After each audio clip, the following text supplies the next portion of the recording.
Hi everybody, I'm Gabrielle Carteris. We're here at the Lakeside Golf Club and I am the president of SAG-AFTRA and honored and thrilled to be here with Kerry Washington, who, congratulations, just received the SAG-AFTRA Foundation's Actor Inspiration Award. No, that's a mouthful. That is a mouthful. I had to look down and make sure I had to say this. It's so funny. Today people were saying, Gabrielle, what is it you think that makes Kerry deserving of the Inspiration Award, the actors, you know, to articulate it? And I said, oh my God, it's more than just the breadth of your work as a performer and as a woman, but it's really also your activism and what you do. And so I knew what it meant to me, but what does it mean to you, the Inspiration Award? It was very sweet of you to say, thank you. It's very ironic for me. I feel very moved because I was terrified to pursue acting as a career. I really didn't think that this was kind of an industry that I had what it takes to compete in, because I didn't, and I don't necessarily have a drive toward fame. It's not something that really calls to me. And so I just thought, well, I'll never make it because I'm not one of those girls that wants to be on the cover of every magazine. Like, I just really love to act. And it wasn't until I found out about the existence of actors unions and knowing what unions mean in our country and in our history, I just thought, oh, well, if there are unions for actors, then that must mean there are thousands of people who are making a living doing what they love to do, even if they're never famous. So maybe I'll give it a try. When was your first time that you worked on a SAG job, I guess, before we were merged? It was actually, it was in, I think, 7th or 8th grade. I did an ABC after school special, which is so funny because now I'm on ABC, obviously. And I've always been really grateful to the union and grateful to the foundation for everything that we do to help actors take care of themselves and their careers. Well, you know, I had to tell you, actually, we are really grateful to you.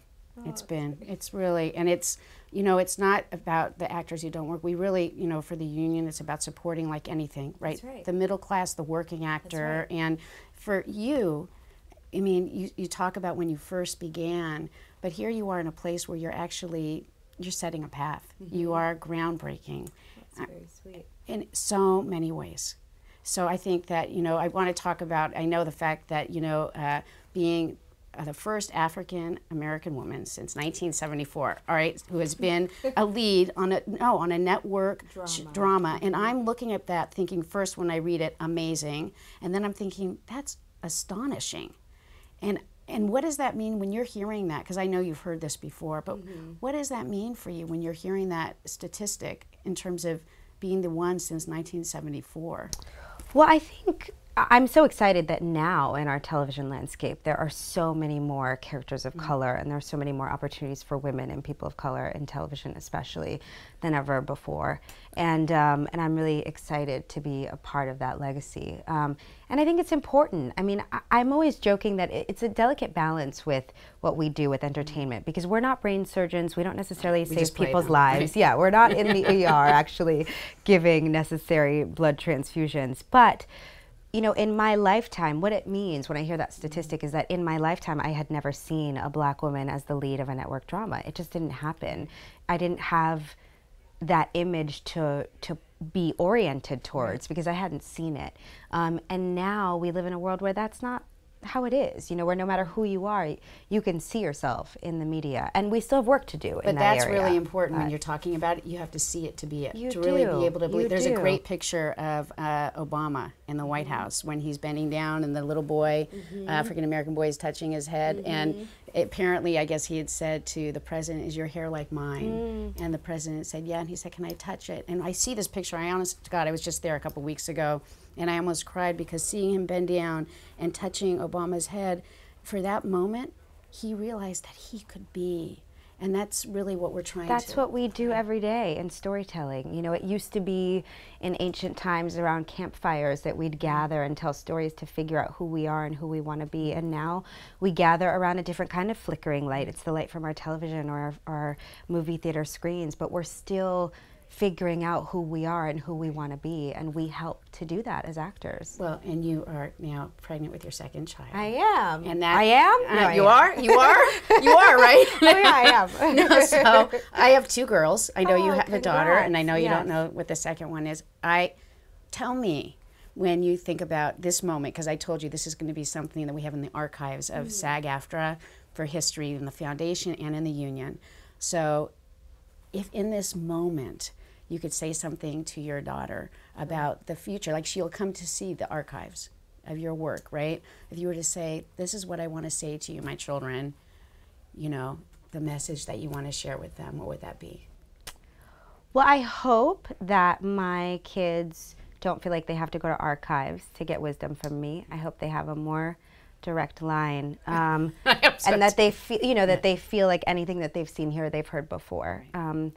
But I think I just said to a group of graduating sixth graders at a school that I work with here in Inglewood, California, I said, you know, there will be a lot of people in your life who don't believe in your value and don't believe in your dreams, and we here want you to know that we expect greatness from you, that we expect this to be the first of many graduations, that that no matter what people tell you you can or can't do, that your possibilities are limitless. And if there's a small piece of, you know, somebody being able to go to the theater and learn the story of Ray Charles, or learn the story of Idi Amin, or learn about Olivia Pope and be inspired about in ways that you want to be like her and ways you don't want to be like her, you know, whatever it is, if there's anything that we do as sort of storytellers that helps kids and people know what's possible in their own humanity, then we're very blessed to be able to do it. You just finished a project playing Anita Hill in the confirmation, and I would love you to be able to talk about that, because there's great buzz around this project, and I know that you really committed a lot of time to it. So yeah, it's a very special project for me because it's kind of my coming out as an executive producer. I've been part of the project from the very beginning, all the way through to the end in editing and marketing, and I love producing, but I also loved being able to have great partners in producing in HBO and Groundswell and Susanna Grant, that I could take off the producing hat and really dive deep as an actor. How difficult was that to go and do? I mean, to do because as an executive producer, you're overseeing the entire project, right? You're responsible for everything, and yet you're still responsible for your. And I think there were parts of me that were so scared of playing her and scared of what would come up for me personally, emotionally, that I was kind of using the producing to tiptoe around the project. Like, well, rather than think about the scenes, I'm just going to go through these line sheets one more time. And at some point, you really have to let go of that and dive deep. And so I was so grateful to have the partners that I did, who really allowed me to take off that producing hat and step into her heartache and her journey. Well, you had an incredible cast. Yeah. So I mean, I love some of the performers who were, were in it. We got very lucky. So that is a great support as an actor. Absolutely. Being able to show up every day and work alongside Erica Christensen and Jeffrey Wright. And I mean, it was just so magical. And I think actors, we make each other better. You know, it's the wonderful thing I love about creating film and television is that it's a communal art. It's not like painting or writing where you're alone in a room. You really do rely on your village to do it, and I feel like every element of this production really called on the best of me. I really felt like I had to grow as an actor, and I'm so grateful that I got to play a role that's so different from Olivia Pope also, because I think some of the best compliments that I got about the performance were people that I work with every day on Scandal who were like, I was looking for Olivia Pope, I was looking for her, and she's so different. So there was a quote, I've been reading a lot about you, so this is one of the things. Sorry. Other than loving your work, loving your work, and really being moved by who you are as a human being, because I believe that every generation needs to make a difference in this world. You are leaving a strong legacy, and that's a beautiful gift. But you said something that is beautiful. When you bring consciousness to anything, things begin to shift. And that was your quote. I don't know if you remember that. I don't remember saying it, but I'm happy to hear it today. So I'm seeing this, and I believe that you actually do bring consciousness to your work as a performer, as a woman in our world, and the idea that diversity is more than a conversation, it's an action in your life. So I want to say thank you very much from SAG-AFTRA and all of our members who get to appreciate this moment with you. Thank you. Thank you, guys.